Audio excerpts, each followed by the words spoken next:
It's 10 o'clock. It's time for the council to be in session. We have Mr. Brinson, Ms. Goldberg, Ms. Misikowski, Mr. Pacheco, Mr. Padilla. We have 6 members present. We need 4 for a quorum.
Chick,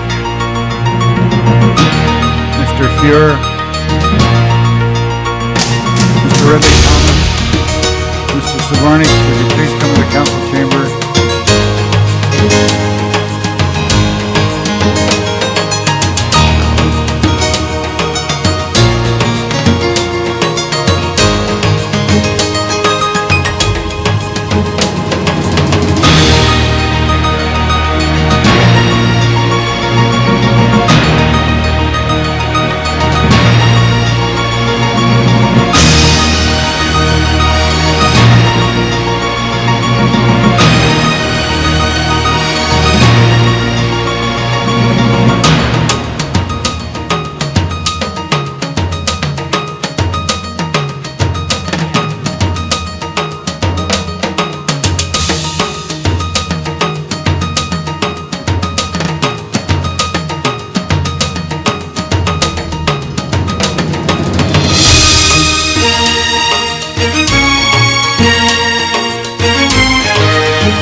have 9 members present. We need 1 for quorum. Mr. Ridley Thomas, Mr. Savornich, would you please come to the council chamber? Mr. Ridley Thomas, Mr. Savornich.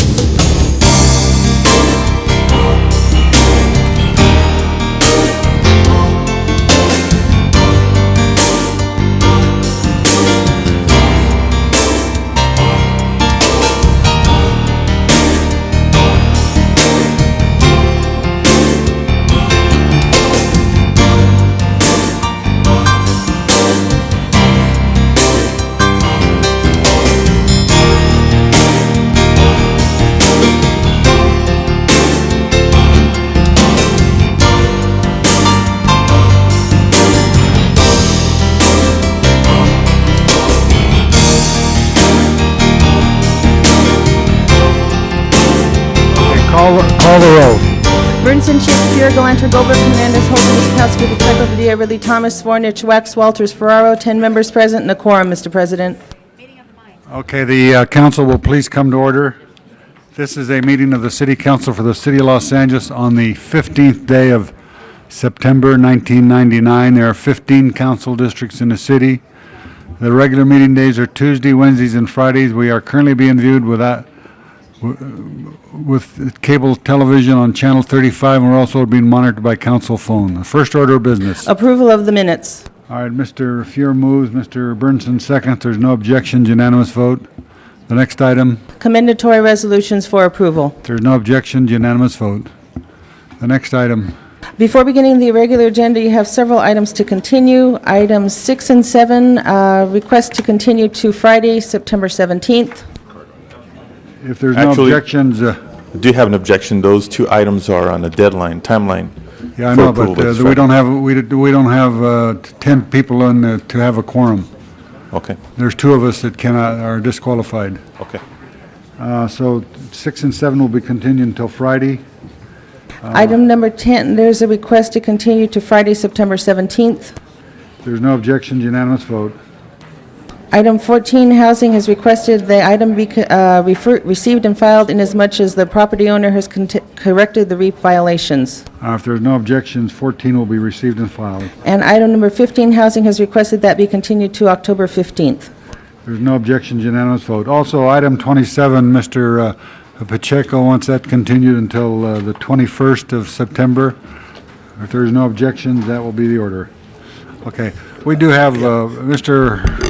Hernandez, we have a presentation. Yes, Mr. President, but in regards to the agenda, could item 31 be continued for Ms. Walters to be present? Item 31 Uh-huh. be continued until, When Ms. Walters will be present. I was going to call it special, but she's not here today. okay, and I think she'll be here next week. Right. So let's continue that until next Tuesday. Okay. Thank you, Mr. President.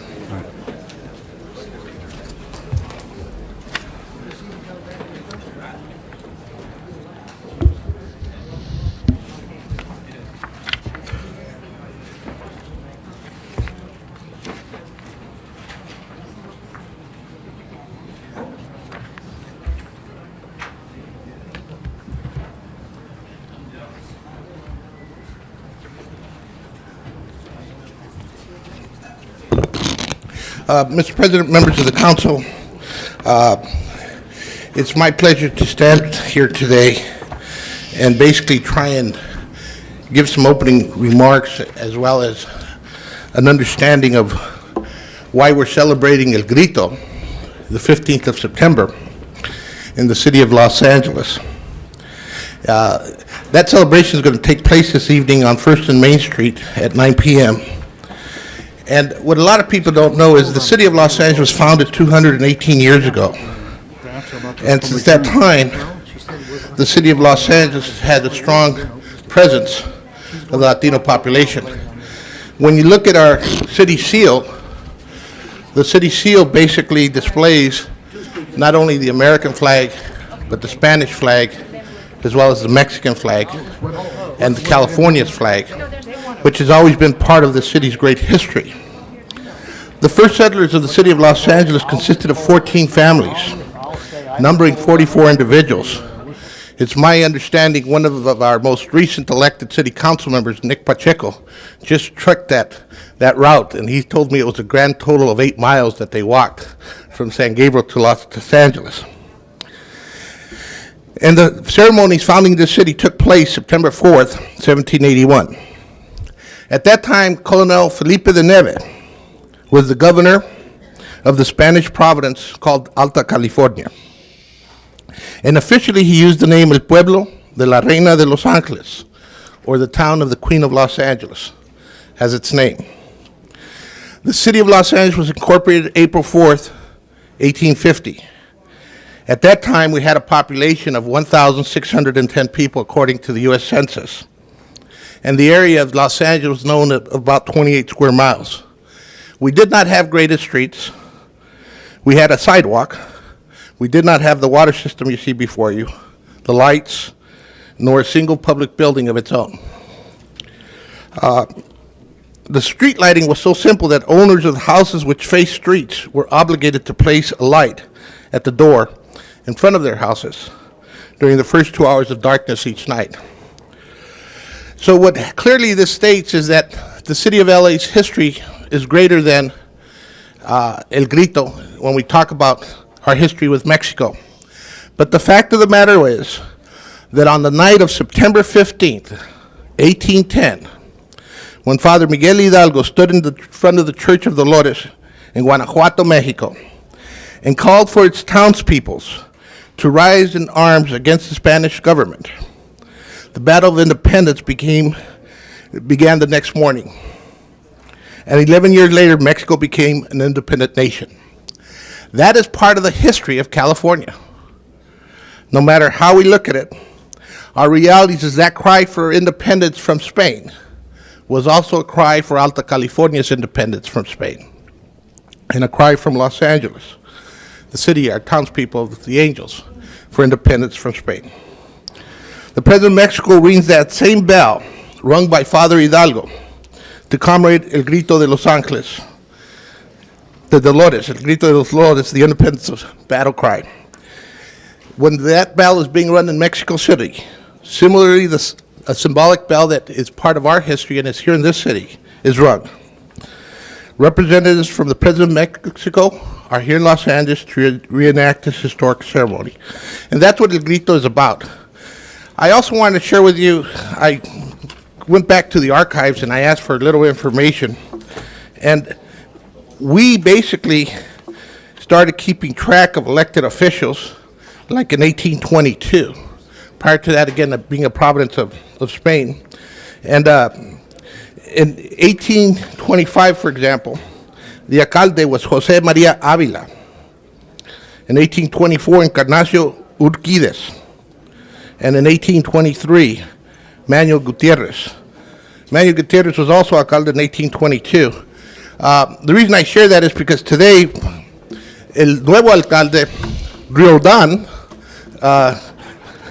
gets to also celebrate with us El Grito. And that's been part of our tradition. With that, I'd like to, at this time, ask for Council Members Padilla and Council Member Pacheco to please come up and share a few words with each of us. Is Councilmember Padilla here? Here he comes. But my understanding is Councilmember Padilla also was going to be making some presentations.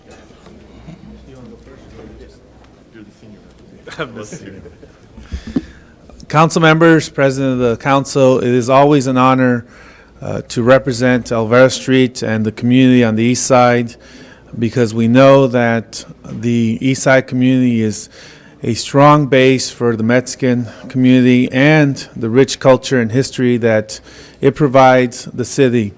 So for me, this is a great event and the beginning of a great month for us to recognize the Latino heritage, not only in the Mexican community, but all the Latino communities here in Los Angeles. Because we know that as time goes forward, more and more of our brothers and sisters from Central America and South America are coming to the city of Los Angeles because of the great opportunities it provides for us here. I was kidding with Councilmember Miskowski that I'm sure in the near future we will have non-Latino Heritage Month because of the great number of Latinos coming to California and to Los Angeles. But for me, it definitely is an honor representing the 14th Council District and all the communities of Latino descent here in Los Angeles. So let's enjoy this month and really embrace the diversity that brings us such great talent and energy to the city. So let's enjoy and thank you for these opportunity to speak with you. Colleagues, City of Los Angeles as a whole watching on television, it's also a pleasure to be here today and an honor to be part of the opening remarks of Latino Heritage Month in the City of Los Angeles.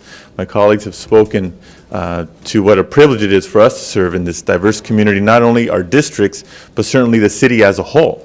And when we look at not just our diverse communities within the City of Los Angeles, but take a moment to appreciate really how interwoven the fabric is of our communities, this city, Southern California, and not only our neighbor, but our neighbors to the south, it really is an opportunity for growth in so many ways as a city, as a government, certainly as our economy, and let us not also forget the opportunities we have for cultural exchange and recreational exchange.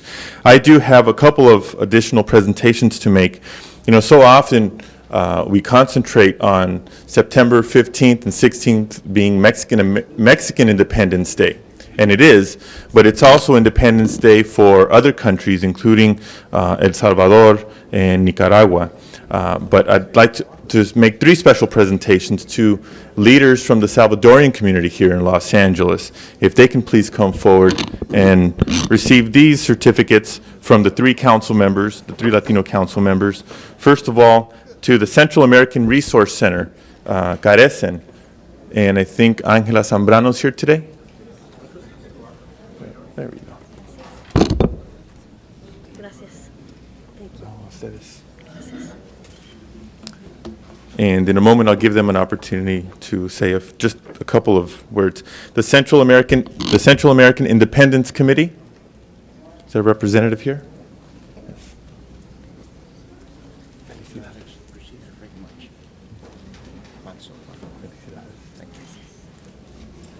And to to SALEF, the Salvadorian American Leadership and Education Fund, Carlos Baquerano.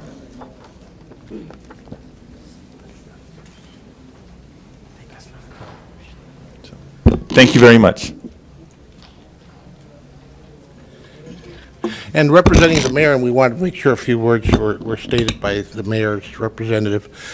We have the deputy mayor in charge of economic development for the city of Los Angeles, Mr. Rocky Delgadillo. Council President, council members, on behalf of the mayor and as chair of Latino Heritage Month for the city of Los Angeles, I want to welcome you to the celebration of Festival Los Angeles, celebrating Latino Heritage Month here in the city of Los Angeles. I want to point out that we have grown over the years in a dramatic fashion, and especially this year. Councilman Hernandez might remember that about 23 years ago, the city celebrated Latino Heritage Month, or what was then called Hispanic Heritage Month, with a dance that was put on by the Chicano Employees Association here in the city of Los Angeles, here in City Hall. It has grown over the years, now the 23rd year. The last 3 years we have grown the celebration to up to 6 events, and this year we're now going to surpass 20 events here in the city of Los Angeles, and we hope to grow Festival Los Angeles to a destination event for the city of Los Angeles, much like a Mardi Gras is for New Orleans and Rio de Janeiro and other cities across the world. I'd also like to point out that our theme for the month has not changed, and it is bridges. And in fact, our opening ceremony takes place on the 6th Street Bridge in East Los Angeles. Bridges for a city as diverse as Los Angeles is incredibly important. Not only is it symbolic to Latinos in the historic East Los Angeles community who cross the 1st Street, the 4th Street, and the 6th Street Bridge to come to downtown Los Angeles, but it is symbolic for communities to bridge together as we define the future city and redefine the way people live, work, and dream together. So again, I invite you to celebrate this historic month here in the city of Los Angeles and take part in all the festivities and remember the meaning behind it in terms of bridging communities for the future. Thanks so much.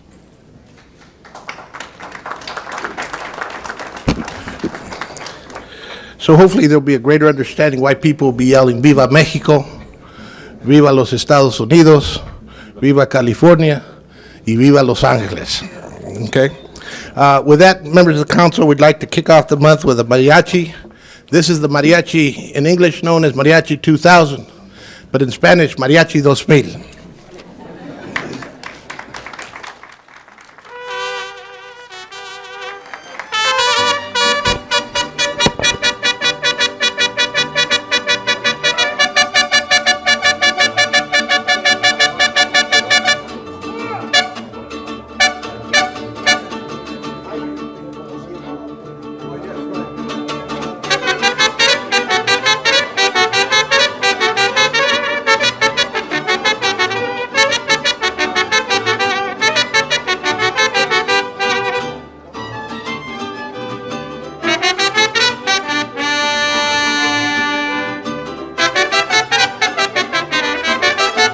Negrita de mis pesares, ojos de papel volando, negrita de mis pesares, ojos de papel volando, a todos diles que sí, pero no les digas cuando así me dijiste a mí, por eso vivo penando.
Mr. Hernandez, Mr. Padilla, Mr. Pacheco, thank you very much.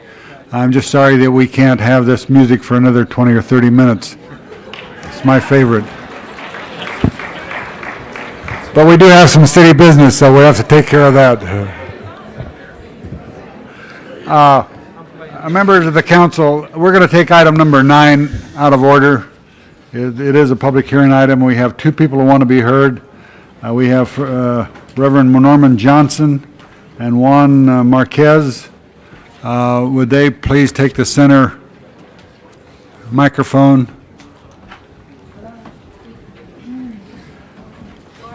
Do we have Reverend Norman Johnson? Yeah, there you are. Fine. And then Juan Marquez.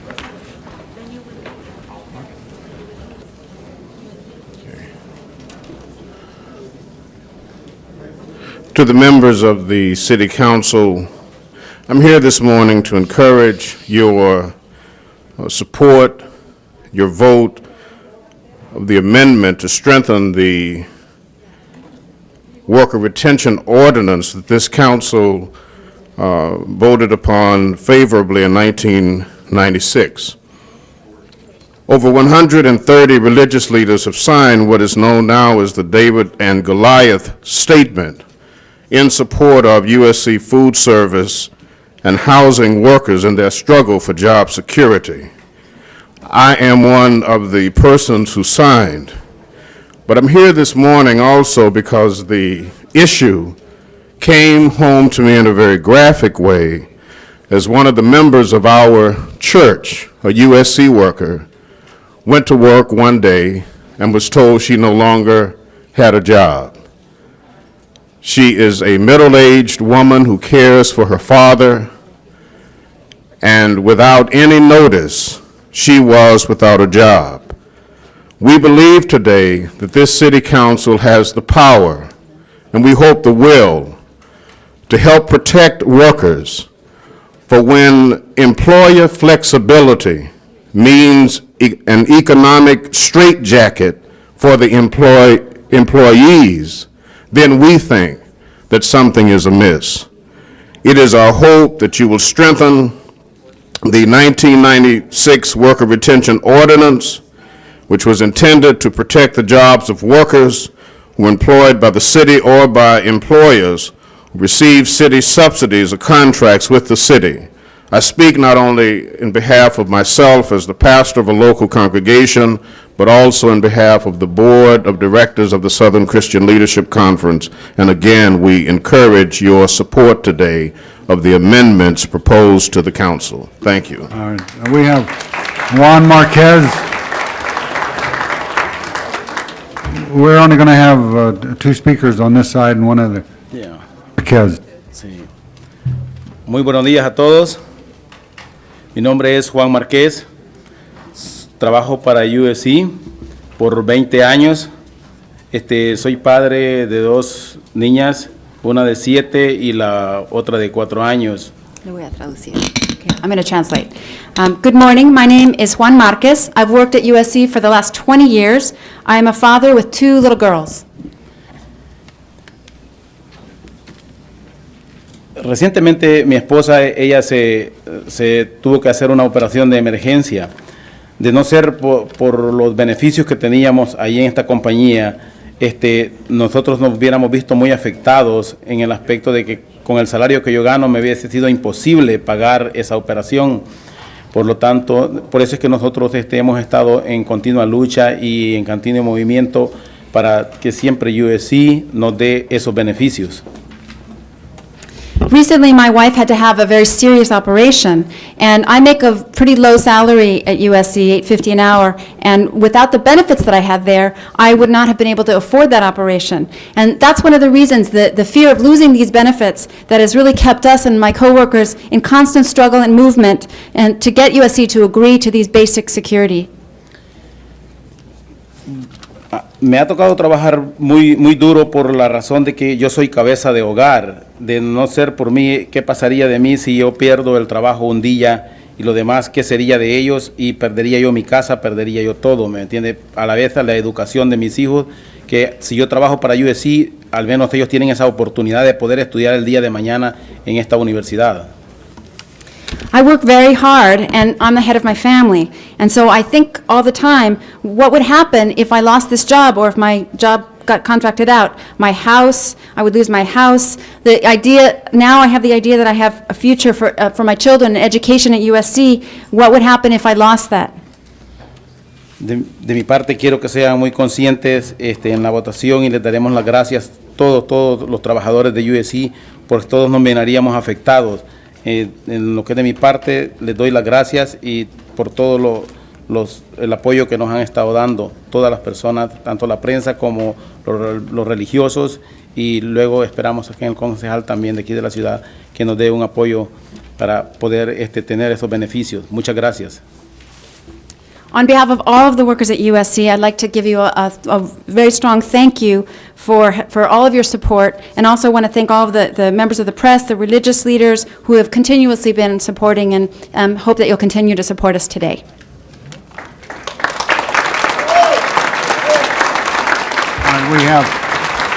We have a Judith Schwartz. Judith, you're a terrible writer. And it's printed too, and even makes it more difficult to read. I apologize, I wrote it so fast. I'm Judy Swartz, Director of Legislative Affairs for the Central City Association. Thank you for letting me address you this morning. On August 10th, the Council agreed to continue this item until a financial impact report had been completed. This study has not been completed, and we don't understand the urgency in moving this forward this morning. The bottom line is the ordinance's current requirement, the follow the money requirement, must remain in effect. And we ask you to continue this until a study has been completed. Thank you very much. Okay, thank you. That closes the public hearing. Ms. Goldberg? Thank you very much. Mr. President, members of the council, we have before us today the report by the CLA and the CAO, which lists the potential impacts of this. Remember that this is not living wage, that this is worker retention, and so the costs to an employer are pretty hard to define, that there would be any costs. They did a thorough job, and we appreciate their efforts. On the very last page, it lists the organizations which might be affected, and I say might because if they aren't subcontracting, then they aren't going to be affected. If they are subcontracting, then their subcontractors could be affected. So we have basically 2, 4, 6, 7 nonprofits and 2 for-profits at this time that could be affected if they had subcontractors providing any of the services. I believe that this is an issue that came to the fore because of USC, but is much larger than USC, which deals with the notion that we need to be able to say to people that are getting funding from the City of Los Angeles for economic development or job development, that the least paid workers, the service workers who are if you subcontract them out to someone else, that they have rights under worker retention. And to remind you again, that's 90 days during which you still can be fired for cause. And after 90 days, then the contractor pretty much can decide. We have had, however, in the City of Los Angeles, excellent experience, both at Ontario and LAX airports, with that switchover, with workers being able to keep their job, with really essentially only management and who gets the profits from the contract changing. And we think that this should apply as well to a little further reach than we have before, but still within the confines of economic development and job training. And so I urge an aye vote. I would ask, as a personal favor, if your comments could be brief, because, or not at all, because one of our colleagues has to go to another meeting and wants to be present for the vote. So if you could talk with your votes, I would appreciate it. Mr. Pacheco. I'm going to pass because I do have some questions, so I'll ask later, but I'll pass. Okay. Okay. We only, I'll notify everybody in the audience. First, Mr. Savornich? Yes, thank you, Mr. President, members of the council. This being an ordinance, we need to have 12 votes today in order for this to go forward, and we don't have 12 council members here. So for those persons of the audience who are attending today, this is going to have to go over 1 week in order that we can get 12 votes for an ordinance. And Mr. President, I would like to withhold 1 week in order that we can do that, because I believe that there will be 12 votes next Wednesday in order to do this. One of the things We'll that only I need would- eight- we only need There'll eight. be enough votes next Wednesday in order to do this. There's not enough votes to do it today.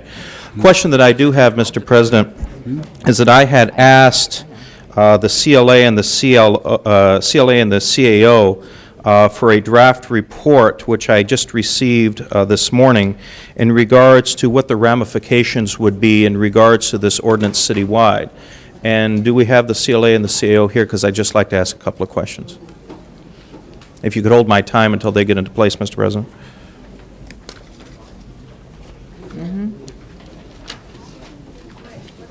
Yeah, no, I know. Second reading, then no reading at all. Yeah.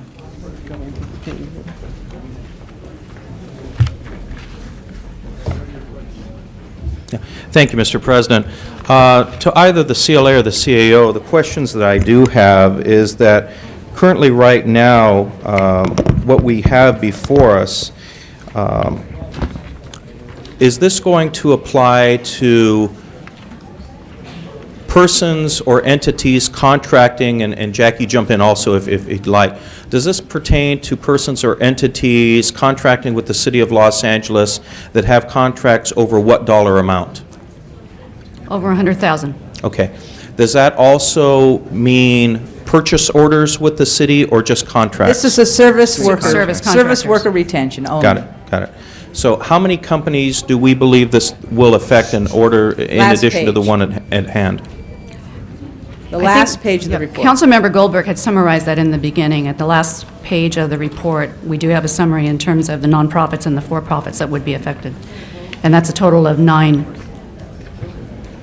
7 nonprofits and 2 for-profits. Okay. What is the total value of those contracts? Do you have that dollar amount? Can you add quickly? Well, you'll have to, excuse me, I'm adding this to the top of my head. For the for-profits, it's $1,400,000. For the nonprofits, it's It's like about 6.5 million, 7 million. Okay. In regards to the nonprofits, have we received any feedback in regards to what the application of this ordinance would have on those nonprofits in regards to how they operate and what type of fiscal ramifications this will have on the nonprofits? Well, what I wanted to do was sort of defer to the city attorney so that he can clarify the impact that the ordinance is going to have, and then subsequent to that. Yeah, I'm most concerned about the nonprofits at this point and what the ramifications of passing this ordinance will have on that. So, Mr. Merkin, if there are some legal issues that you need to articulate before the council, and I'd like to hear those, then I'd like to hear whether or not we received any feedback in regards to what this will do to the nonprofits. Yes, Councilmember Savornich, what this ordinance will do, among other things, is to say to those who receive city financial assistance that they have broader obligations than they had before. As things now stand, they are required to comply with the worker retention ordinance with regard to city money. And so when they're at the $100,000 threshold, they have to be there to get covered, but it's only the city money. The change, the most significant change brought about by this ordinance is to say to that recipient that now you have an obligation that affects not only the way you spend the city money, but the way you spend other money until the city money is spent. So that means, for example, that the service contractors of the recipient have to comply with worker retention, all of their service contractors, if the contract is to be performed in the city of Los Angeles. So that's the major impact that would affect whether it's a nonprofit or a for-profit enterprise that is brought about by this ordinance. And I believe my time is probably over, but have we received any feedback from the nonprofits, the one that are We being affected? identified 7 nonprofits that would probably be affected by this. Of those, 3 said they would continue to bid. 1 would probably not bid. 2 were not sure, and 1 was non-responsive. Thank you. Okay, Ms. Goldberg? Yes, just to close, I would urge you not to withhold and to have a vote today because it's the same in either case. That means we'd have an 8-vote vote. If you withhold, we'd have an 8-vote vote next time if it's the second reading. And I would prefer to have the first reading over with and a vote on the first reading, and then it'll automatically be held over. So my request is that you not withhold, that we have a vote up or down, and then we'll go to second reading next week. Is that correct, Mr. President? Either way. Either way. You enjoy this assignment?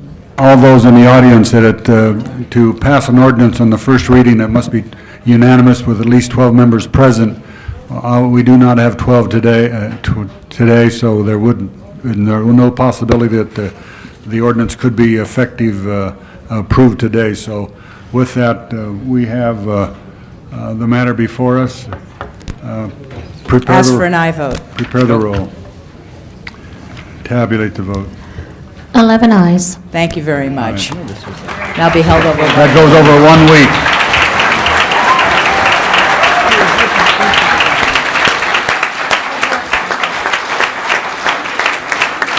Okay, please, would you kindly leave quietly, or you can stay and watch the show. It sometimes gets very funny in here. So, the next item. Required public hearing items. Item 1 is public convenience and necessity in Council District 7. Is there anybody in the audience who wants to be heard on item number 1? Seeing none, the public hearing is closed. Is there we need a motion. In the 7th District, you move approval or denial?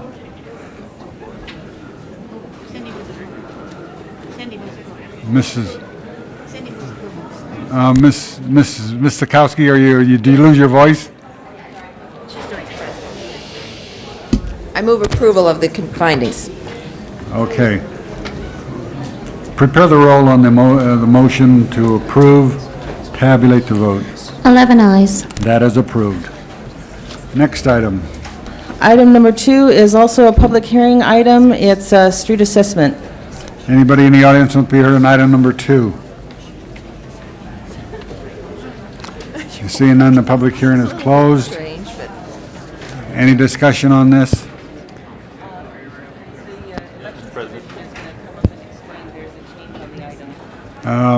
Is the election division here? Are you going to come up and explain this?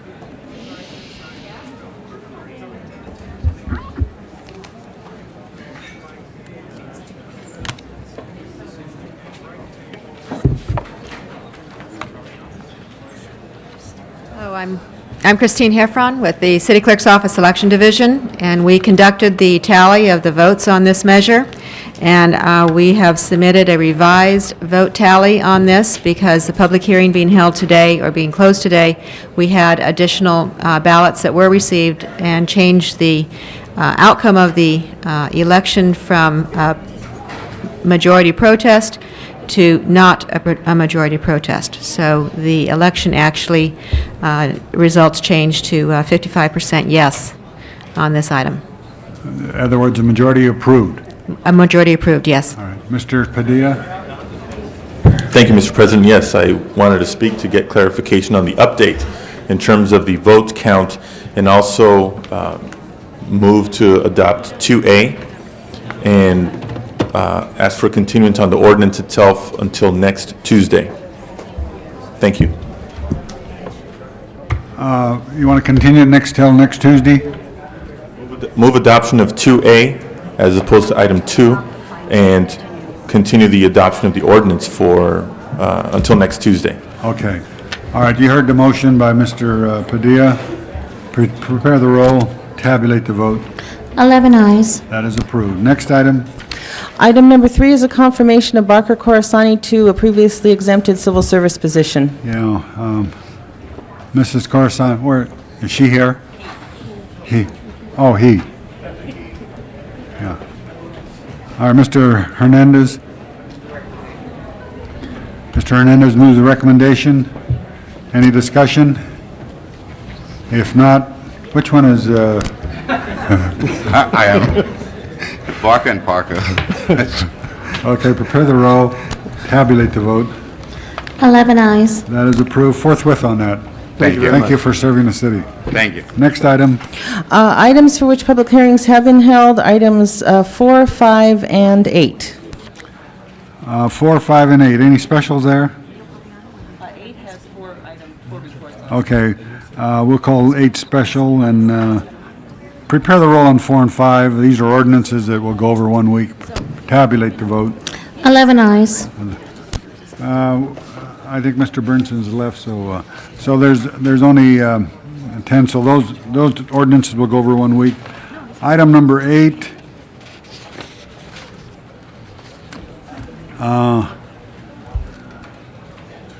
Where there's 4 reports. Mr. Hernandez. Oh, this is public safety, information technology, and budget and finance. Do we have, somebody's going to make a motion? Well, actually, Mr. President, I'm going to ask that we have representatives from General Services, the CLA, and the CAO's office come to the front table for a moment. Okay, well, let's just hold that on the desk so we can All right, that's fine. get everything else off the agenda. Next item. Items for which public hearings have not been held, items 10 through 32.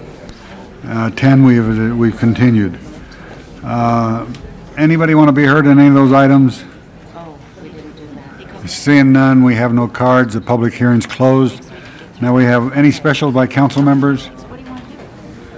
We have 11, 12, and 13, and then we have 16 through 26, and then 28, 29, 30, and 32. Prepare the roll on those. Excuse me, 21 should be received and filed. It's already been taken care of. 21, receive and file. Right, it's already been done. Okay. Thank you. All right, prepare the roll on those items we called. Tabulate the vote. 10 eyes. Those are approved forthwith on 23 and 24. Next item, and 18, forthwith. On the continuation agenda, item number 32, item number 33, public hearing has not been held. Do we have anybody in the audience who wants to be heard on 33? Seeing none, the public hearing is closed. Any discussion on 33? Huh?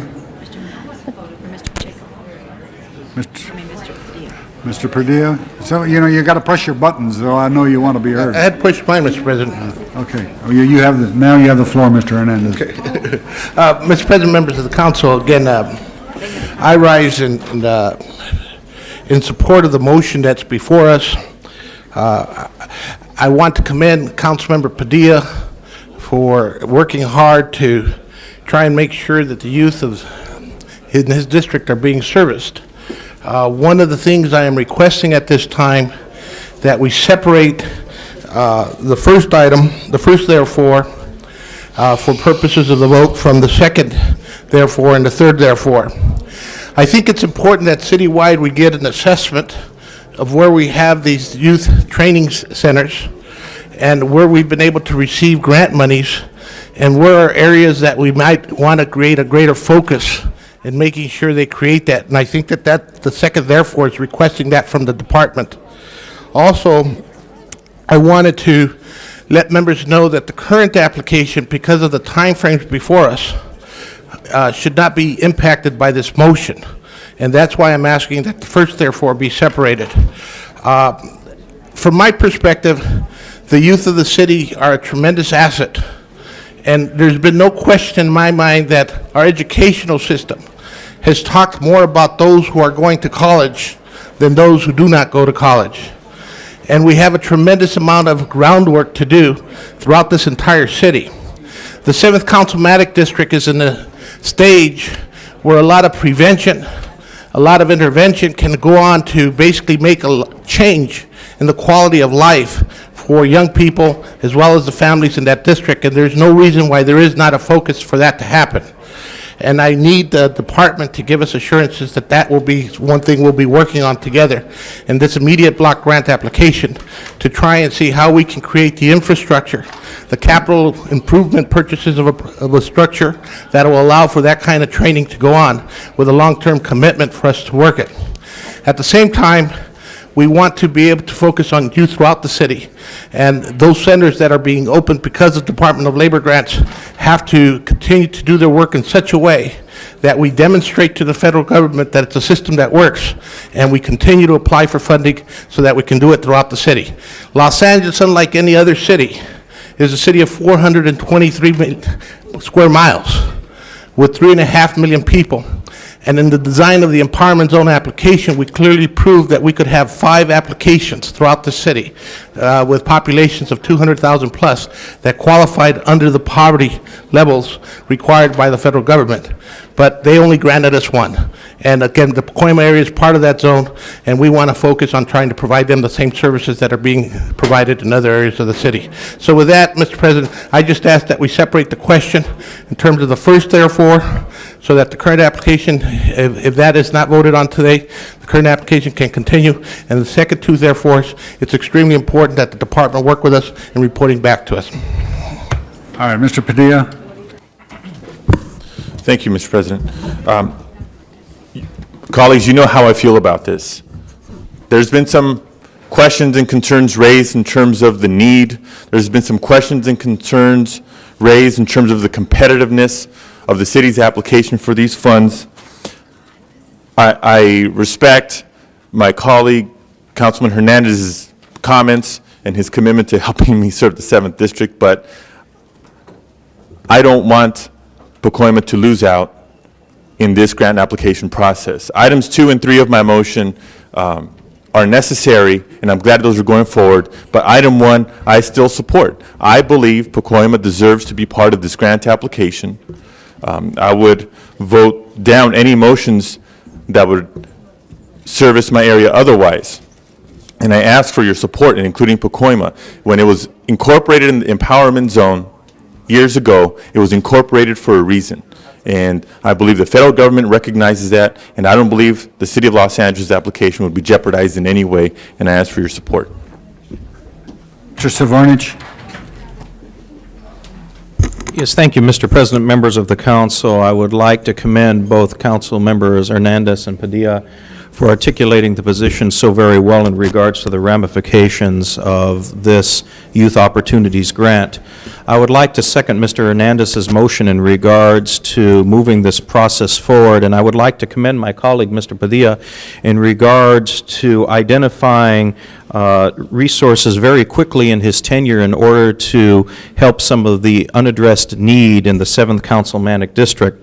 One of the things to which I learned, it took me quite a few years in order to identify the processes by which we need to identify resources of this magnitude for our communities, and I'd like to commend Councilman Padilla on being able to do that for his district in just 10 short weeks, and he should be commended for that.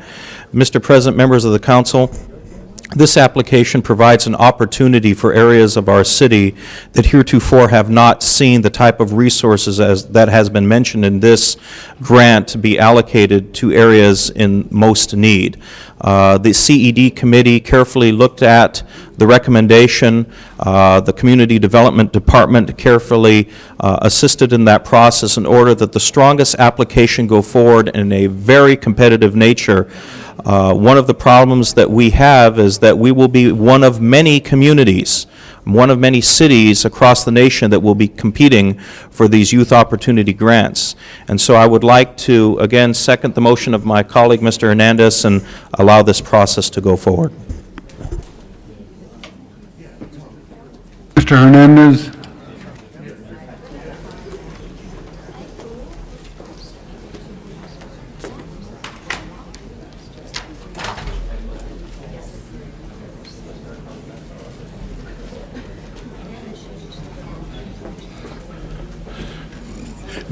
Members of the council, again, in response to some of the comments made by my colleague, Mr. Padilla, I agree wholeheartedly with him. And what I wanted to make sure we understand is that the grant application we've been working on cannot be jeopardized by changing it to include the 7th Councilmanic District at this time.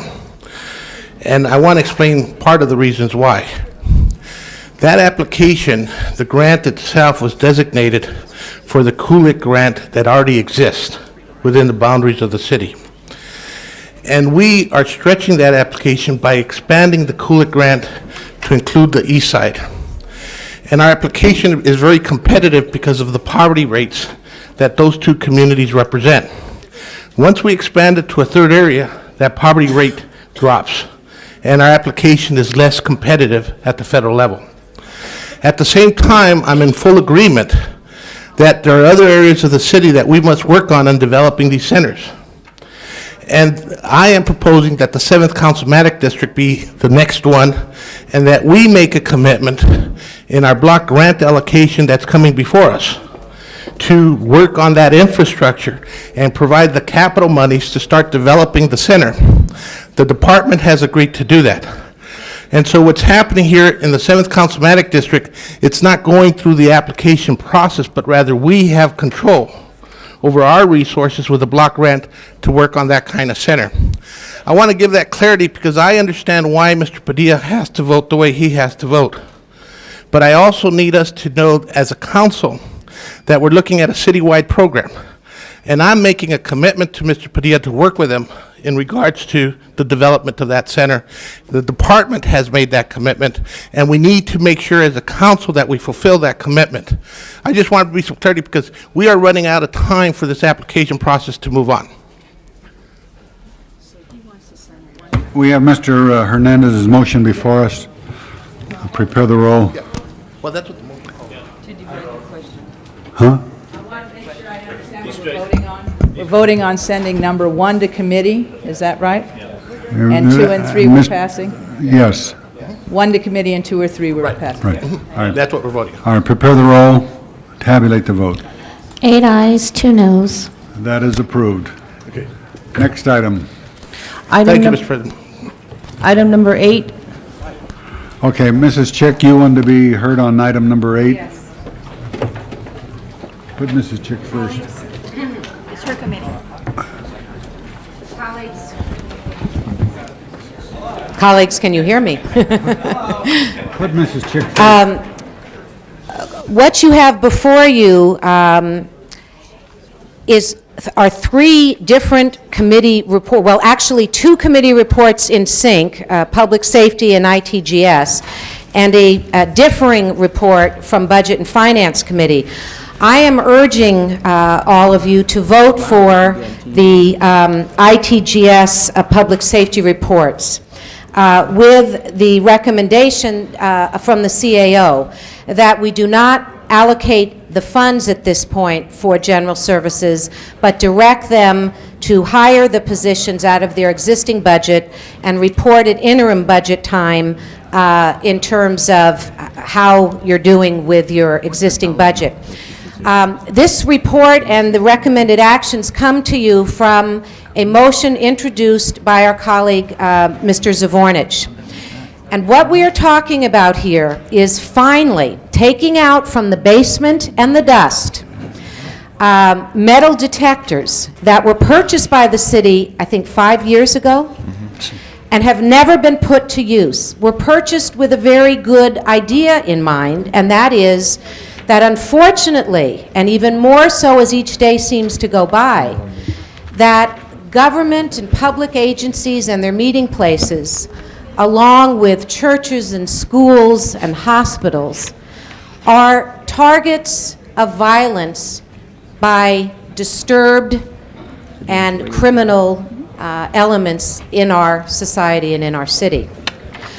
Installing these metal detectors that have already been purchased and taking some other very basic preliminary steps to make these council chambers safer, I want to be very clear about this, is not targeted at making our lives safer, colleagues, but rather targeted at protecting the large numbers of the public that come to participate in our meetings, remembering that often those are school children and senior citizens and moms and dads and just folks from our city that deserve and merit to have our protection increased. I have had conversations with our LAPD sergeants asking them what their comfort level is with the fact that they are basically the only points of protection along with our very worthy General Services security staff. And they have made it very clear to me that this is not a safe environment. There's a lot more that needs to be done. It's why General Services has been asked to report in very short order from a consultant that's been hired on the further steps that need to be taken. But I think it makes a great deal of sense to say that council chambers, which is the gathering point of the largest number of the public, should be our first step. I ask for the approval of ITGS report. Thank you. I want to hear from staff first. President, members of the council, I'm Tony DeClue from General Services Department. To my left is Ron Spurlock, the Director of Security of General Services. About a year ago, after the Riverside incident, we were instructed by motion to take a look at the security needs of City Hall, the Civic Center complex, and specifically this room here. We spent a great deal of time looking at those security issues. We work with LAPD, we work with a number of other city agencies, and developed several scenarios which were presented to the various committees.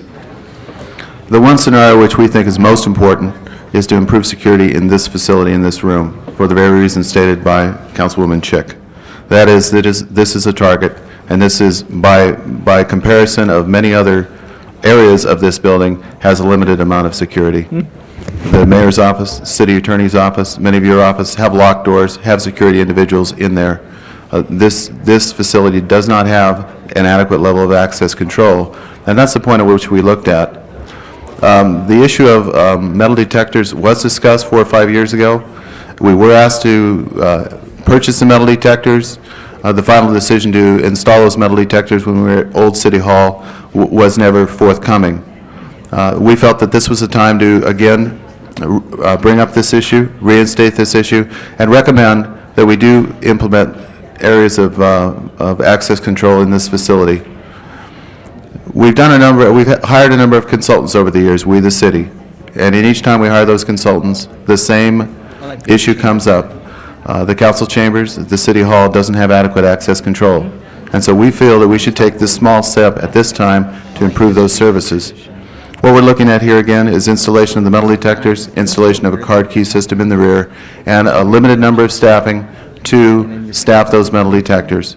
In addition, the staff, when they're not serving council chambers, when council is in session, they will be providing service to the various council committees that operate various times throughout the week. So we would urge and request that again, council approve the ITGS committee report. Bill, did you want to say something? Our report's very brief. We were asked to look at this issue and then report to the various committees mentioned earlier. We recommended installing the metal detectors at the entrance to the council chamber. We also recommended the approval of resolution authorities for 2 positions to staff the metal detectors. But at this time, we're not recommending any funds for those positions. Instead, we're asking GSD to, at this time, absorb the costs, and if necessary, and during the mid-year process, we'll review whether or not they need the funding for these 2 positions.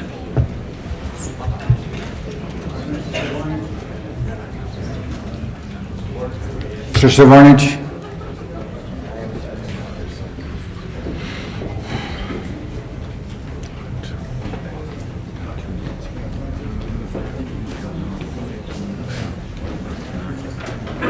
Thank you, Mr. President, members of the council. This issue has been debated and has languished, as my colleague has said, for many, many years now. Of course, this is not what I would have liked to have seen, but is something that I can support. I know the logistical problems that we have both at Old City Hall and now here at City Hall East in regards to making this facility as safe as we can for persons visiting our government offices as well as people who work here. And I know the challenges. One of the things that I know that each and every one of us may face if we pass this today is the articles that no doubt will appear in tomorrow's publications which will say, given all the choices of how to improve security of the city of Los Angeles, City Council chose to protect themselves. And I know that's going to be the article, and I know that's how it's going to be spun, and I know that's what the headline's going to say, but that's not the case. Our General Services Department took a clear... I think actually it's to protect the press that covers the city council Yeah, chamber. that's exactly what that was my intention, Mr. President. But one of the things that I know very well is that in hearing this in committee on a multitude of occasions and seeing the work that the General Services staff had to do to get to this point, I'd like to commend them for their effort. We had the same debate before we moved out of Old City Hall on how to best protect the public as they visited City Hall. And the General Services Department made a clear determination that the space in which the public congregates the most is the council chamber. And because of the other logistical problems at this point, the place that we could do the best service right now in protecting the public would be to take a look in installing the devices and providing the security measures at the entrance and the back doors of this facility. Yes, I would have liked to seen the entrances and exits in this entire building covered, but I know some of you colleagues have some problems with that, and that gives you some heartburn. But one of the things I would like to remind everyone is that the premier people's building in this country, the capital of the United States of America, you just can't walk into the building. You have to go through a series of security checkpoints, and still we saw an incident about a year ago where someone was able to come in and cause some havoc in the statuary hall of the Capitol building. One of the things that I think we have to remind ourselves and to the public, Mr. President, members of the council, is security is not meant to be convenient. Security is meant to be inconvenient. And one of the things that I think that we would not be acting on the best interests of the public if we didn't start somewhere and then encourage the General Services Department to see how we can go ahead and expand it so people wanting to do business here or working here doing the public's business have the best opportunity to do that in a safe and sane manner. Mr. Padilla. I'll keep my comments brief. Most of what I was going to say has already been eloquently said by my colleagues. As the chair of the ITGS committee, I move my committee's report.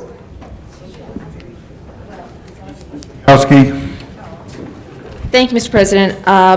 As this came to the third committee of Budget and Finance, and Councilmember Walters and I heard it, we did take a different position than the earlier two committees that had looked at it. And our concern was the sense that it really wasn't comprehensive. It was, and arguably I understand the department's recommendations that this is a very hard building to deal with. City Hall itself was a very hard building to deal with. But that we had a concern that it was a very incremental step that might be conveying the wrong ideas, securing only the council chambers, where the public has access to every other floor, every other entrance. This building is even different from City Hall, where sometimes at the four corners or the four sides of the City Hall building, two of the entrances were locked, so that you only had two entrances. Here, that's more difficult because the entrances are on different floor levels, and it's even more complicated. So we don't have locked entrances. We have four open entrances. We generally have all of our facilities are open as they are meant to be. We are a public facility meant to serve the public. So we had a concern that just the metal detectors here, particularly at this building, as well as securing the back entrance where a lot of staff comes and other people who have a legitimate right to be there arguably do come, we're going to go through a rather more rigorous implementation of something that is going to make it more difficult for people to access this with this kind of the metal detectors. And so at this point, it was our recommendation, the majority recommendation of Budget and Finance, that this go back for further review, for discussing issues relative to the state of the art. I have no problem with some of the recommendations of the additional need for personnel just because the building is so difficult. But we did have, as a majority of Budget and Finance, a concern that at this time we did not want to move forward with this piece. And so that was the recommendation of Budget and Finance. And I did want to express why. This wasn't a question of overall security, that there wasn't a need to do something better, but we weren't sure that this piecemeal approach was the right approach, and that's why we recommended against it. I will move the Budget and Finance. Majority. Thank you, Councilwoman. The next speaker is Councilman Fuhrer. Thank you, Mr. President. Well, to make this even more murky, there were actually 3 of us in Budget and Finance, and 2 agreed with the view expressed by Ms. Mizikowski, and I disagreed. I think that the basic step of moving forward with the metal detectors, which are designed, as Ms. Chick indicated, to protect members of the public as well as those staff members and others who are here in this chamber, is okay. I don't think that it presents a major impediment to public access, and I do think that it provides some incremental improvement in security here. The concerns that I expressed were not with that core substance of the report, but rather with the question of whether we needed to approve additional personnel, additional positions, in order to effectuate that goal. I'd like to ask Ms. So, please, to join us as well. The ITGS report includes resolution authority for the positions. I think there is concurrence that there's no more money on the table, irrespective of which report is adopted today. But with regard to the positions, at the time this came before Budget and Finance, there were multiple vacancies within General Services Security category. There remain some vacancies there. Is there an alternative, Ms. So, to simply granting resolution authority at this point? I don't want to expand the size of city departments unless it's fundamentally necessary to do that as a mid-year matter. There is a way, and actually, we have done this in the past. There has been precedent established. In the cases where there are positions that require some training or there's a lot of attrition, the CAO has authorized substitute authorities to allow departments to temporarily overemploy positions. We've done this with detention officers in the police department. We've done it also, I believe, for animal control officers. And basically what happens is there's a long training process involved for these officers. And the training classes or the post-training is only offered twice a year. So what happens is when General Services hires up to their authorized level, they couldn't, as people are traded out, they cannot fill that position until Right. 6 months beyond that, or another 6 months when the class is offered. So this would provide us flexibility to do that which we need to do if, in fact, the positions are filled as General Services is attempting to do. Correct, and it also gives you time to kind of reassess their deployment to see whether any additional positions are needed, whether they need to be made permanent, or whether, what the substitute does allow you to do is to overemploy, and so that way you maintain your authorized level of position. What I will do is offer a friendly amendment to Mr. Padilla's committee recommendations. Items 3, 4, and 5 anticipate the expansion of resolution authority and additional hiring. I'm going to move that we delete items 3, 4, and 5, but provide the instruction to the CAO to work with General Services in the event substitute authority is necessary for these positions, so we don't expand the base of the department, while at the same time permitting the flexibility in the department to perform these functions if it's necessary. Would you adopt that as a friendly amendment? Very good. All right, Mr. Hernandez. You're next. Members of the council, I guess there's an adage someplace, it's not, it's Mexican, but it's something to the effect, an ounce of prevention is a pound foolish.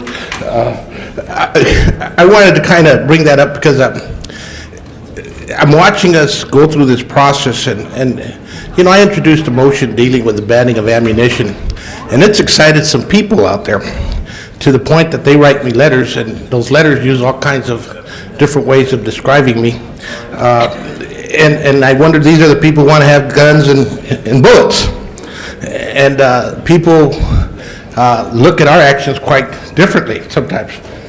And when I say that, the reason this motion first came in, there was a bombing of a federal building years ago. And we started looking at security. And since then, sorry to say, those kinds of terrorist acts, the kinds of hate crimes that have targeted public facilities. Just last night, we heard about it at a hospital. the Jewish Community Center, Columbine School. For whatever reasons, people look for venues to create these tragedies. And for us to claim that City Hall is not a venue makes no sense. I could care less what the media says. The reality is, to get into the LA Times building is not an easy task.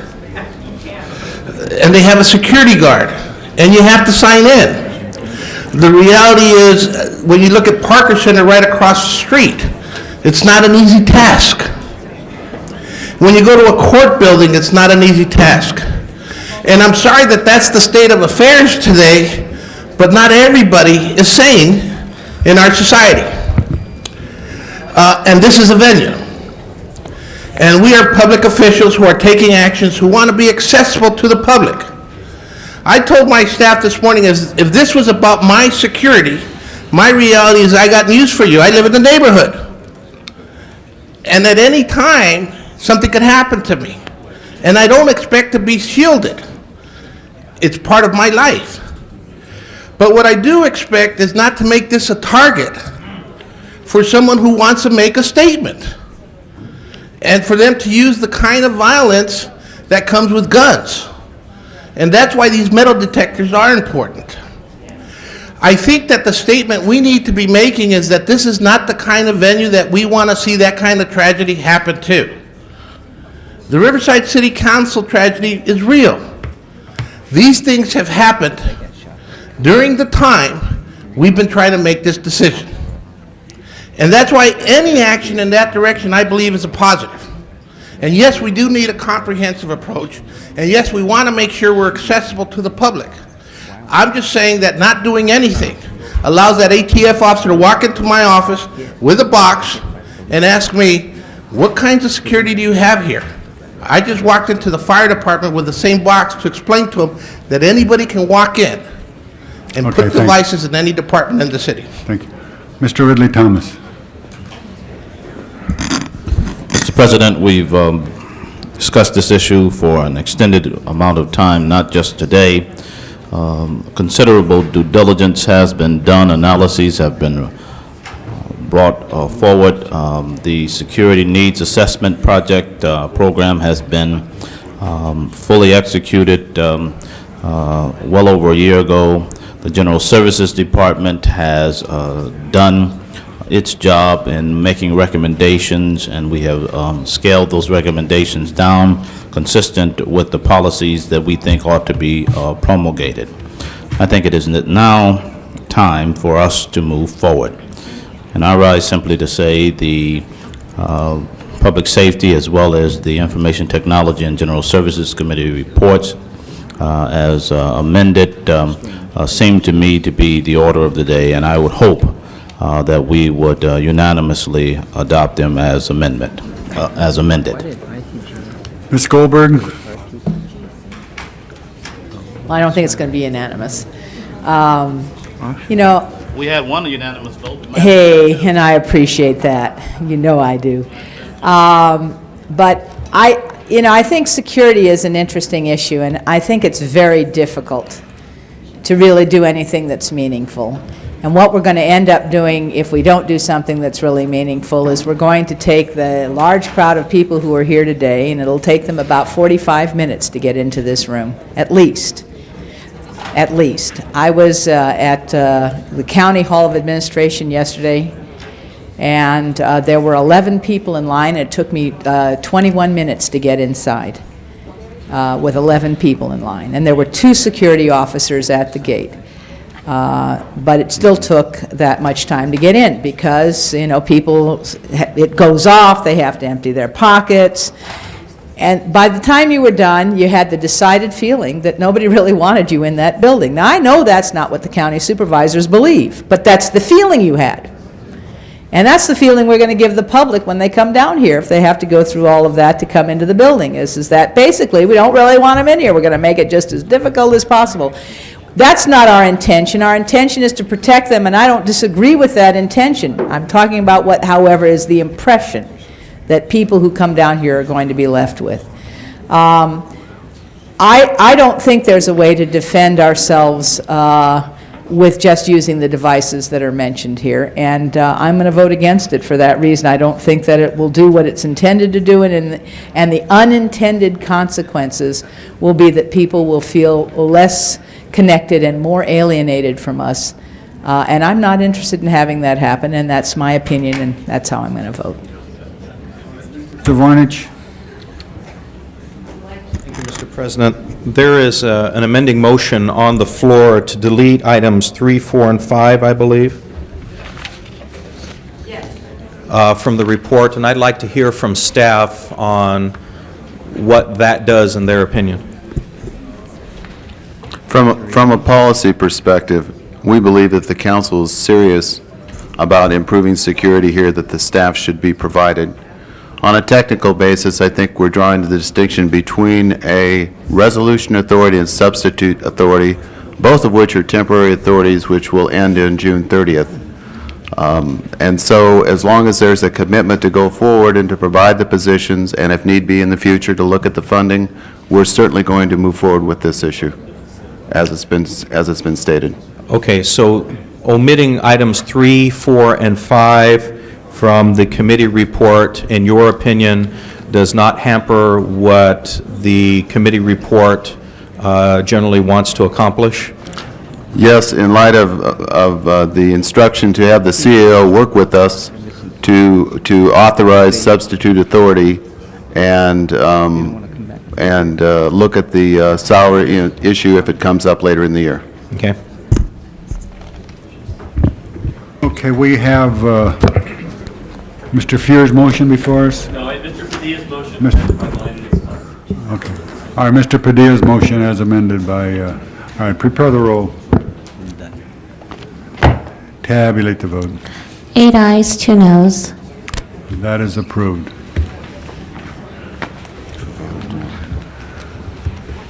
Forthwith on that. Next item.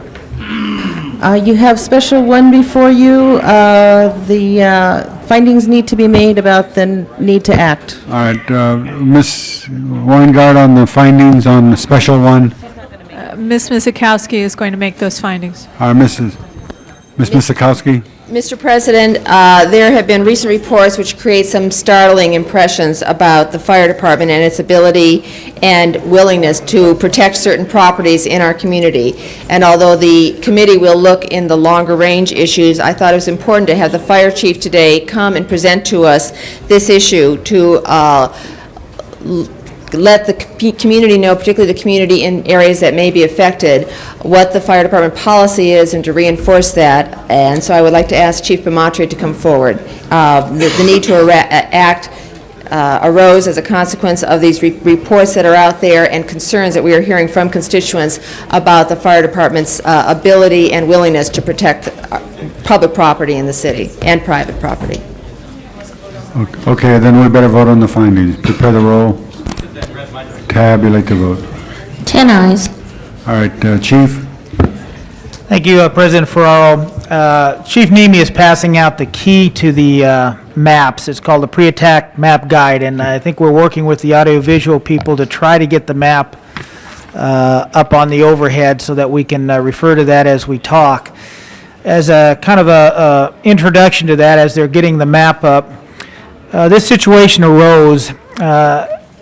What we have been doing over the past months, as you're all well aware, is we continually, prior to brush season, work on our brush clearance, and we also work on developing our pre-attack plans.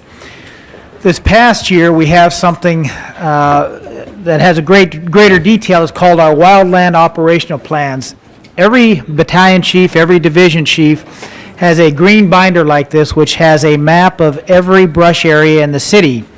On these maps, we divide that area up into smaller portions, and in those particular portions, we describe the best places to deploy resources, the safe areas to stage resources as a fire burns through, as well as other dead-end streets and other hazards that we have to be aware of. The maps that were prepared, and I don't know if we're going to be able to get those up on the screen.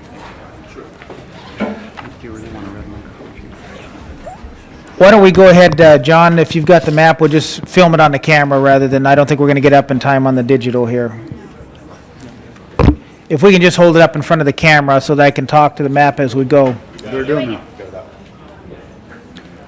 Oh, it's not on the big monitor, or is it up? Okay, there we go.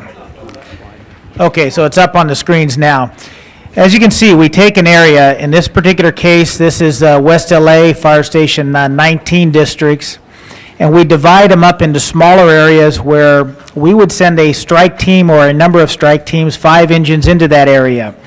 The map is color-coded to represent areas of greater hazard versus another. However, within those areas, you have red dots, and those red dots signify a structure that has a wood shake shingle roof or an other hazardous area. If you look at the map, there are some streets that are red lined. Those are dead-end streets.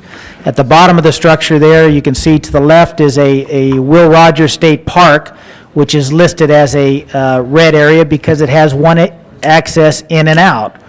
These are to help the arriving companies. Many of these companies will be from other agencies coming in to protect that area. If you look on the map key, it designates all of the colored areas, what the hazard, the risk are in those areas, and it specifically talks about the red dots. You'll also notice there's a set of green arrows in those areas. Those designate lookout points where we can station people to get a better vantage point of the area. In no way are these homes considered non-defensible, and I think that's the misinterpretation that is going out there. Unless you're a clairvoyant or an arsonist, none of us can know when the next fire is going to be or what conditions that's going to occur under, and what wind conditions there will be, what access problems there will be, how involved the fire is, what our response times are. These are all tools that we use, the same as we use in hazardous materials buildings, high-rise buildings, any building that we pre-deploy to assist us when we have an incident in that building, planning where the resources arrive. So I wanted to clear that up, and if there's any questions from the council, I'd certainly be happy to answer that, and you're welcome to look at our operational plans. You're welcome to look at any of our maps. These are not secret maps. They're open to anybody to view, and they're maps that we use as a tool to assist us in defending homes. Yesterday, case in point, the fire off of the 405 freeway that ran up the west side of the hills up towards the Curtis School. We have a pre-deployment plan for that area, which designates those streets, where the dead ends are, and where we should position apparatus to get between the fire and the structures. And if you happen to watch the news on that, we had firefighters on a wood shake shingle roof spraying out our Class A foam around the brush in the area, defending one of those homes that would be designated as a red dot house. So in no way are these homes distinguished as non-defensible or pass-over homes. Okay, Ms. Sikowski? Thank you, Chief. As you indicated, these are maps that you use for deployment for highlighting areas of concern, whether it be a high-rise, whether it be, I assume you have, I have seen some of these. Are these the same maps that when you go into any fire station, they're essentially right there, available at the fire station to be looked at, which tell you all the different things that are in that unit's area? They're similar to those maps. The maps you're referring to are on the wall. Right. The first-in maps, these are the same maps, different color-coded, but exactly the same maps with different codes on them. But, I mean, as I have gone into some of the fire stations, all the firefighters there tell me, and you can actually see for yourself, this is where a school is, this is where maybe an industrial area is that has hazardous materials. Anything that is out of the norm, unusual, a little bit different, is alerted there so that, as you say, very often because of deployment, firefighters sub for each other, they go into they back up at different stations, and they may not be as familiar with the territory, but they do come in, and the map is an indicator of what they need to know if they're going to be in the best possible mode of defending a fire or any kind of emergency That's management. correct. It's to aid them in better defending that area. Thank you. Mr. Fuhrer? Yeah, I'd like to ask if if these maps provide information that would help homeowners in any way determine how best to assure that their houses and their loved ones survive in the event of a fire. If, for example, a home is in a high-risk, low-gain, according to your chart, area, a red area, and there's a red dot in their territory, are there things they should be doing? And if so, what are they? That question came up when I responded to the media, and we do that now in a number of ways, and I know this will bring back some tough memories for us. I think we were all here a couple months ago talking about brush clearance. Every year, we send out a notice. In that notice talks about wood shake shingle roofs, the brush clearance, what they can do in their property. We send out informational books. But in addition to that, this council passed a ban on all wood shake shingle roofs in all of that Mountain Fire District area. So it really seems preposterous to me for us to go out and tell somebody they have a wood shake shingle roof when that's something that they can observe. What we tell them is how to make your home safer by highlighting these areas, but they get that notice every year. Our inspectors go out every year. Let me refine the question a little bit. One could own a home in a red area that does not have a wood shake shingle roof, and it would still be designated an area, whether they've taken that precaution or not, of changing the roof, still be in an area that is not one where it would be effective to pre-deploy, for example. In other words, through no fault of their own, except for the siding of their house, they could be in a red area, correct? Yes, they're in a red area, but Right, they're in a red area, and they have a roof of material that is not flammable. But that red area could be a dead-end street, a narrow street that indicates we should back our apparatus down. I guess the thing is we will pre-deploy companies in there, given the correct circumstances. And that's the point I want to make, is there's nothing they can do. It's not, being in a yellow area or a green area or a red area doesn't mean that they should be any less concerned about their safety. No, I want to reframe, I want to be sure my question is clear. If someone in Los Angeles lives in an area that you've designated a red area, and they've taken the precaution of assuring that their roof is not flammable, which you've said through the designation of red is that pre-deployment does not make sense for a variety of reasons. No. Okay, help me out. Okay, what we are saying in those areas, that those are areas of special attention for responding companies. If the conditions warrant, they should pre-deploy, they should pre-treat the house with barricade, the Class A foam, because that is an area you don't want to have companies in when a fire comes through. Good, thank you. But what else should the homeowner who has been responsible about the roof do once they are made aware of the fact they're in a red area to best assure the safety of themselves, their family, their property? The same thing that a person in a yellow area should do, or a green area, because those are Mountain Fire District areas. But which no is additional precautions are you recommending? Clear their to take? brush. We advise them about, if they have pools, to have pool pumps. We advise them about the furniture. We advise them a whole shopping list of things to do. There's nothing more that we can do in those areas that we don't do, and we treat the whole area as a hazard area. And all the red area homes owners have been told that array of precautions is appropriate to take. Yes, and what I think is extremely important that we differentiate it here. I don't want to spread hysteria out there and say that your home is a red dot and therefore it is at greater risk than somebody else. That is a tool we use to better defend that area.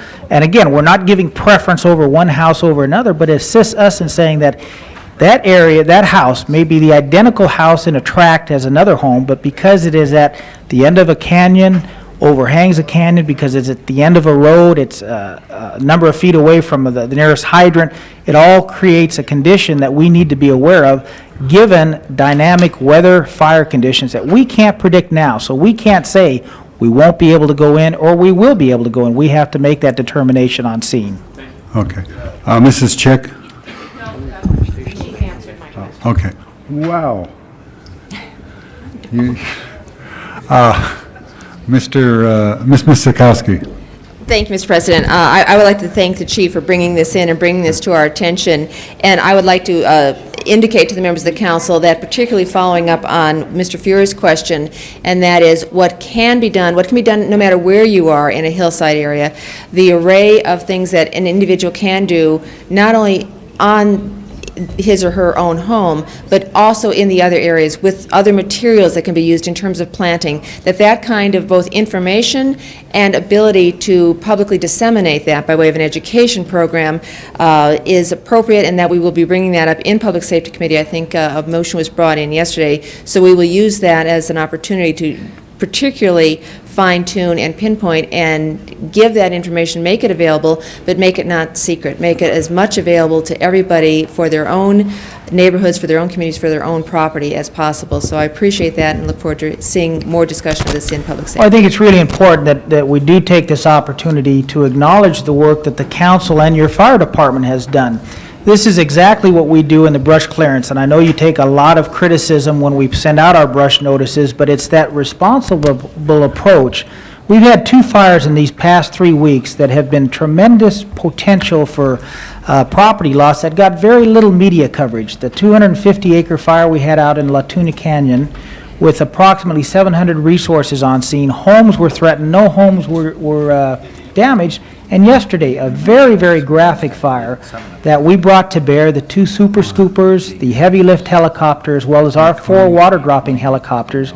We pre-treated the brush in the area as the fire was approaching from the freeway, and they all had an impact on no property damage and no injuries to an area where we had a school with 500 kids evacuated. So it is paying off, and it's that responsible approach that I think is the educational approach that we all want to take, not the approach of trying to create a hysteria out there which is going to cause the public panic and not be constructive in our effort to improve their safety. Thank you, Chief. Okay. In other words, Chief, all the homes are protected in the city of Los Angeles. Yes. Contrary to what somebody, some reporter put in the paper and some council members member decided that, anyway, you're doing a great job, Chief. Keep it up, and we feel protected in the city of Los Well, we Angeles. appreciate the support. Thank you very Okay. much. All right. Do we have to take any action on your motion, Miss? It was just a report. Refer the matter to Public Safety Committee so we can deal Okay. with the other issues. We will do that. Okay, the next item. This is the time for comments from the public on non-agenda items. Okay, we have a 10-minute public hearing. We have a David Hart that wants to be heard.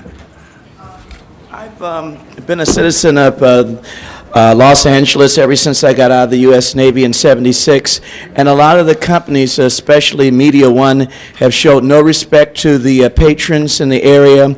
Like when my cable went out, I called, my phone calls weren't returned, and I do a public access show teaching kids to say no to drugs with children's stories, which has been on for 12 years. And also, my other agenda is the crime is growing on the red line very strongly, and there's no protection, there's no security there like it used to be when it first opened. And also, I went to go to pay my cable bill, and the security wouldn't even let me in there to pay my cable bill, and I never committed a crime there or anything at the Arizona office.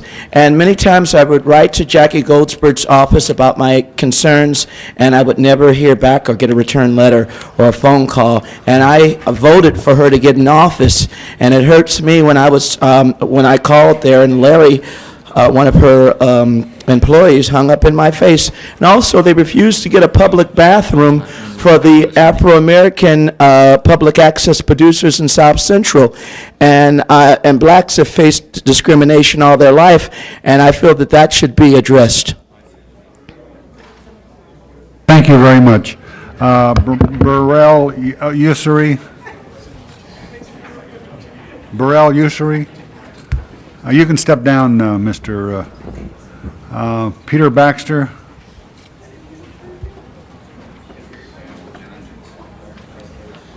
Mr. President, members of your Honorable Council, ladies and gentlemen, my name is Peter Baxter and I live at 1319 Ingraham Street in Los Angeles. It is respectfully submitted that currently there is a public discussion under Special 1 this morning being undertaken concerning fire department maps of homes marked by red dots. The concern is that the fire department lacks resources to fight major fires and must inevitably concentrate on saving those homes which offer the likelihood of being saved at the expense of homes which constitute a high risk to the lives of firefighters. The turbojet engine is a machine that produces non-combustible gases. Such gases applied to a fire site shall put fire out by depriving the fuel of oxygen. The flow of oxygen must be shut off to extinguish fire. Your Honourable Council has a record whereby it recommends that the turbojet engine for firefighting be tested. That was entered into the record about several years ago. All of which is respectfully submitted. I thank you, Mr. President. Larry Ross? You should have asked the chief while he was there how many red dots were on the Hollywood.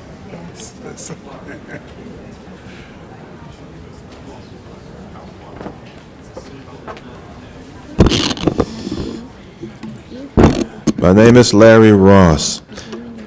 I will repeat what was said last week as a point of emphasis. Today I am going to dwell on the erroneous statement being circulated by the conspirators, the perpetrators, the abettors, and or the instigators behind this character assassination, slander, and libel, lies and vicious hate campaign with the principal objective to rid themselves of the galactic debt incurred by them by means of contractual violations on numerous occasions, false imprisonments, false arrests, intentional subjection to life and health endangerments, plagiarisms, thefts of valuable property such as writings and languages created by me. One of them particularly made mention of repeatedly before this so-called body took place in 1998 during one of the many false imprisonments and false arrests. Interferences with family relationships, interferences with religious worship. The government sanctions the selling of defective products to me. The government sanctioned the selling of dangerous defective products to me, etc., etc. Time won't permit me to continue listing and exposing the innumerable violations and abuses perpetrated against me by the conspirators that go as far back as 1986. Now back to the erroneous statements or statement, he waited too long.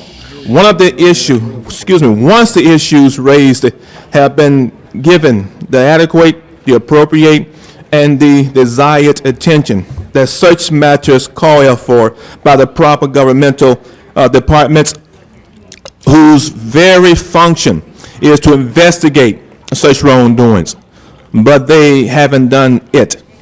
The hostile environment where such wrongdoings have found it a home to flourish and spread says to the contrary.